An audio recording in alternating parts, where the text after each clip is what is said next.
حضرت فرمایا کرتے تھے جو لوگ اپنے تجربات پر چلیں گے وہ سنتوں کے دشمن ہو جائیں گے. بہت بڑی بات ہے. جو لوگ اپنے تجربات پر چلیں گے وہ سنت کے دشمن ہو جائیں گے. اصحاب الرائے اعداء السنن. جی ہاں، رائے پر چلنے والے سنت کے دشمن. اور یہ ایک حقیقت ہے، یہ ایک حقیقت ہے کہ بڑی تیزی کے ساتھ عبادات پر بھی اور عادات اور ضروریات پر بھی اور دعوت الی اللہ پر بھی ان تینوں لائنوں کے اعتبار سے رواج غالب آ رہا ہے. رواج غالب آ رہا ہے بہت تیزی کے ساتھ. آپ دیکھ لیجئے، آپ کو اگر ذکر کرنا ہے تو آپ کوئی الیکٹرانک تصویر لے لیں گے ذکر کرنے کے لیے. یہ نہیں سوچیں گے کہ ذکر کرنے میں سنت طریقہ کیا ہے، ذکر کا سنت طریقہ کیا ہے. انگلی کے پوروں پر اگر ذکر کیا جائے تو صرف انسان کا بدن ہی عملی سرمایہ ہے. کہ قیامت میں انسان کا بدن ہر عمل کی گواہی دے گا، ورنہ جتنے بھی انسان کے بدن سے خارجی چیزیں ہیں، جتنی انسان کے بدن سے خارجی چیزیں ہیں، اگرچہ وہ اعمال خیر سے الٹے موزے اتارے، تم نے پہلے اس پیر کو اتارتے، سنت عمل بات ہو رہی اور تم نے موزہ الٹا اتار دی. پہلے اس پیر کو اتارو پھر اس پیر کو اتارو. مولانا الیاس صاحب والے اتنا زیادہ اہتمام رکھتے تھے. وہاں ایک مٹکے رکھے ہوئے تھے کنویں کے پاس. ایک آدمی آیا اور اس نے بائیں ہاتھ سے پانی پینا شروع کیا. جیسے ہی ہاتھ میں گلاس پکڑا تو مسجد میں سے ایک میواتی اٹھ کے بھاگا. اے بھائی اپنے ہاتھ سے پی، اپنے ہاتھ سے پی. ارے شیطان کے ہاتھ سے نہ پی، اپنے ہاتھ سے پی. ایسا بھاگا جیسے کوئی بہت ہی بڑی بات پیش آ گئی ہو. مولانا الیاس صاحب رحمۃ اللہ علیہ کمرے میں سے دیکھ رہے تھے کہ اس نے بائیں ہاتھ سے گلاس پکڑا اور مسجد سے ایک میواتی اٹھ کے بھاگا اسے پکڑنے کے لیے. ارے رے کیا کر رہا. شام کو حکیم صاحب آئے حضرت کو دیکھنے کے لیے تو اس کے چہرے پر اتنی بشاشت اور اتنی طبیعت بہتر. نبض دیکھی تو بہت اچھی. یہ انتقال سے کچھ پہلے، چند دن پہلے کی بات. حکیم صاحب نے کہا حضرت آپ نے کوئی دوا لی ہے؟ حضرت نے فرمایا نہیں دوا تو کوئی نہیں لی، لیکن میرا کام ہو گیا. کیا ہوا حضرت؟ کہ میرا کام یہ ہو گیا کہ اب میرے کام کرنے والوں میں خلاف سنت چیز کو دیکھ کر ناگواری پیدا ہونے لگی ہے.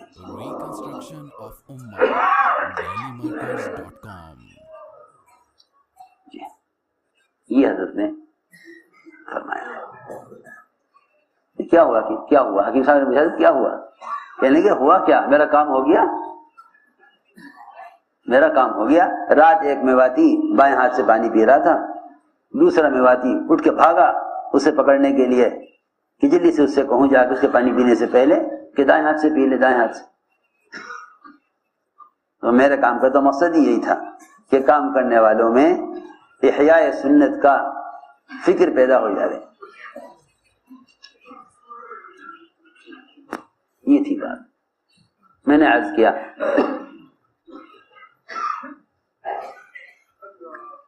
کہ ہر چیز پر رواج اس وقت غالب آ رہا ہے. اس وقت کا سب سے بڑا جہاد سنت کا احیاء ہے.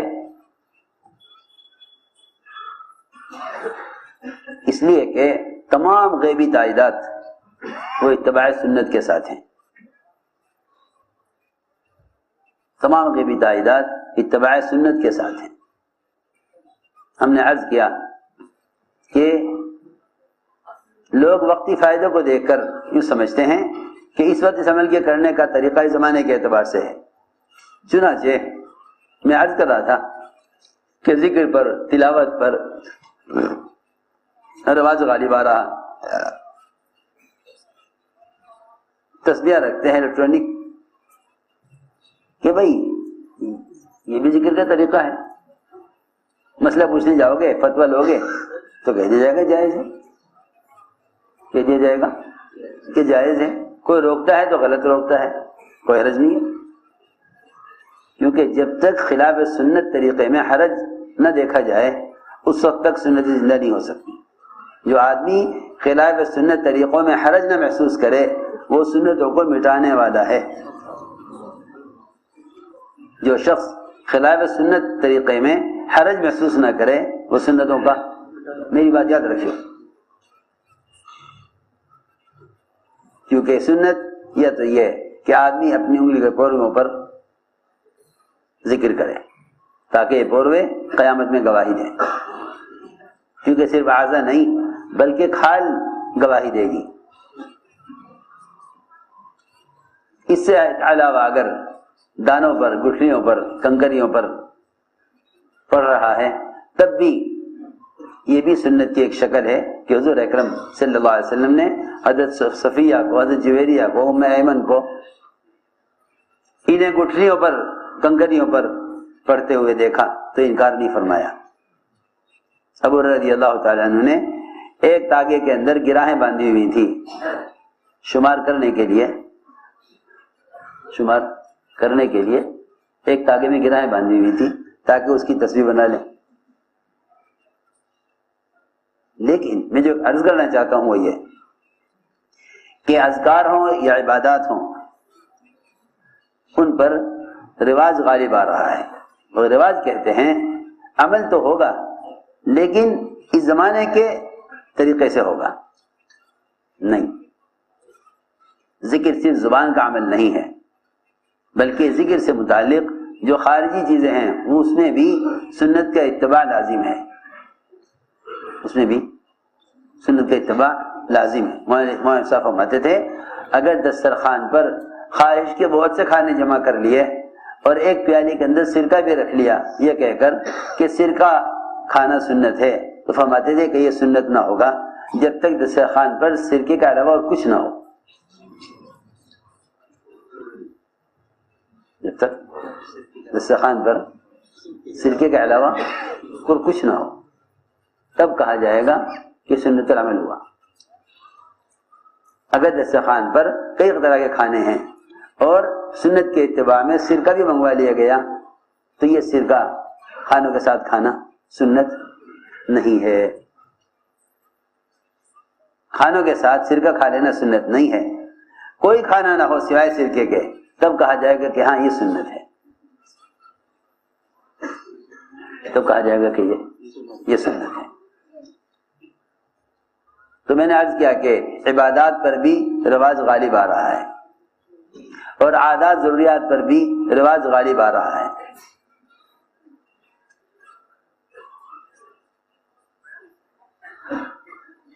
کھانا کھاتے ہیں الگ الگ پلیٹوں میں، یہ یہودیوں کا طریقہ ہے اور یہ طریقہ کام کرنے والوں میں اور مسلمانوں میں عام ہو گیا ہے کہ ہر ایک کھانا الگ کھائے۔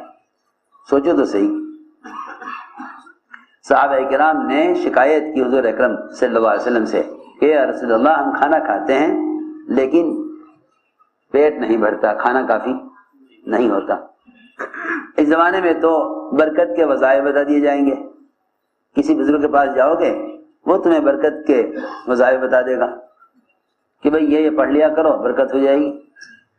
اس زمانے میں لوگ برکت کے لیے وظائف چاہتے ہیں، حالانکہ ساری غیبی نصرتیں وہ اتباع سنت میں ہیں، ساری غیبی نصرتیں اتباع سنت میں ہیں۔